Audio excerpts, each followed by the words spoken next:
Yo, what's good, YouTube? Hope you guys are having a wonderful day today, and welcome to the trading experiment as we kind of relearn how to trade with the new price ranges introduced to FIFA Ultimate Team. Now, what we're going to talk about in this episode is we're not going to do much trading. In the previous episode, you guys saw I made a lot of investments, and I'll touch base on those in just a little bit. But what we want to talk about is Team of the Season, because that's coming right up, so we got to get prepared for it.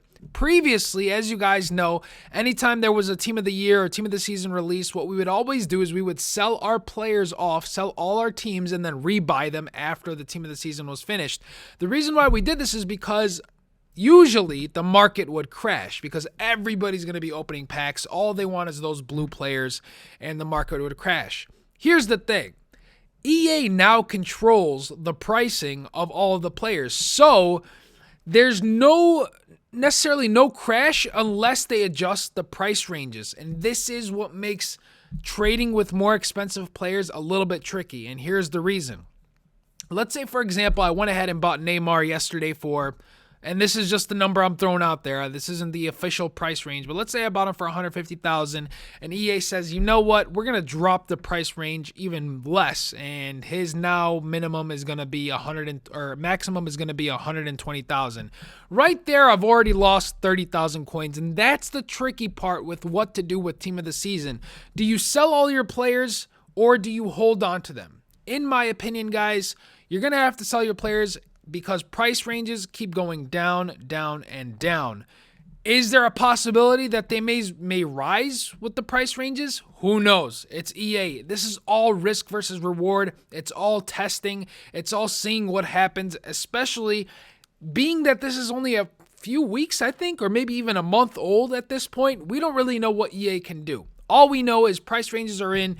They've tried to minimize coin selling. It hasn't really worked. People are still buying coins. People are still buying accounts filled with coins, and it's hurting the market more than benefiting it. So, again, we come back to the question, what do we do to prepare ourselves for Team of the Season so we're able to save coins? Me personally, I'm going to be selling my players ASAP because I want to be able to buy back my players for as cheap as possible and hopefully save myself from price ranges plummeting to the point where I'm going to lose again a lot of coins. If you guys don't know, I had quite a bit of coins and I ended up losing a lot of coins after the price ranges because most of the players I bought were pretty expensive. And if you guys have followed me for a while now, I've never bought coins, so everything was a pretty brutal hit for me. For those people who did buy coins, it wasn't as bad because you have so many coins to now buy back players at a cheaper rate. With that said, what are we going to do to trade up until that point? So as you guys saw in my previous episode, I took a risk and I bought a bunch of Portuguese players, banking on the next tournament being for Portugal, basically having a full team full of Portuguese players. It ended up being Italy.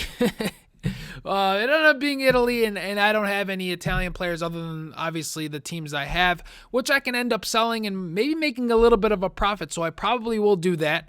But what we can start doing is we can start investing here's the thing. The trend looks like they want to bring out tournaments that are based on nationalities, from what it looks like. So far, they started off with Germany, went to France, and then now Italy. So it seems like they're just picking the top nations and going down the list, and maybe next will be Spain, maybe next will be Portugal, maybe next will be Argentina. Who knows? What we can do to prepare ourselves is actually go ahead and just invest in players that usually sell of that nation. I'm going to give a few examples just to kind of show you guys what I'm talking about. If the next one is Argentina, you guys know Sergio Kun Agüero and Di Maria. Those are two players that almost any Argentina team will probably have if people can afford them. Messi, obviously, he's obviously would fit teams, but he's very expensive, so not a lot of people would go for him. So you got to go for players that are a little bit more affordable. Lavezzi, Di Maria, Kun Agüero, things, players that you can fit in most of your teams. Then you can move on to other players. Let's say the next one's England. You got Rooney, you got Sturridge, you got Sterling, you got a whole bunch of players that you can pick from. And that's what I'm going to do. I'm just going to invest into those nations and try to get them as cheap as possible. Fingers crossed that I don't get screwed over by price ranges, because that could happen. And this is my whole risk versus reward. If I do get screwed over by price ranges, then I know not to do that for next time. If I don't, then hey, I'm going to be doing this for a long time, and I'm going to be making a lot of profit. So this is why I'm calling this series the trading experiment, because it's not going to only be about how to trade. It's going to be about taking risks, explaining what I'm doing, and then seeing what happens in the next video, the result. So this is why it's called the experiment, because it's not necessarily showing you guys how to trade or showing you guys what I'm doing. It's showing you guys the risks I'm taking to see if it's going to work long term.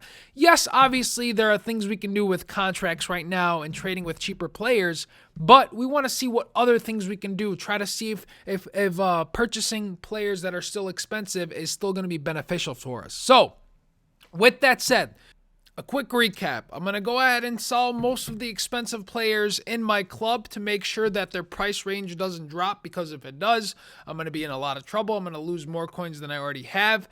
And then as you guys saw, I just started bidding on Sturridge. I'm going to go ahead and start buying players of the top nationalities: England, Netherlands, who hasn't been done yet. I already bought Portugal, so Argentina I'll go ahead with, Spain. And I'm not going to go after super expensive players like I just mentioned. For this, what I'm going to go ahead is maybe spend max 10,000 on a single player. So Rooney, you guys saw, you can probably start bidding at like 9,000 and try to win him around that rate. Sturridge, I just threw out some minimum bids, and the only reason I did that, guys, is so that I just can put them on my watch list and then go ahead and go into a little bit of a bid war. Now, the trick is you want to go ahead and get them for as cheap as possible, close to their minimum rate. And then when the tournament comes out, you can sell it close to their max rate. And that's how we're going to make profits. So for the next video, we'll talk about a few other things. For now, that's what I'm currently doing. I'm just going to be investing in the top nations and seeing how that goes. And with that said, guys, again, very short video, just recapping what I'm doing, and hopefully we can start actually going full force with the trading. Hopefully that helps. If you have questions, leave it in the comment section below. If you did enjoy this video, please give it a thumbs up. It really helps me out. And if you guys enjoy FIFA content, make sure you subscribe to the channel. We'll see you really soon.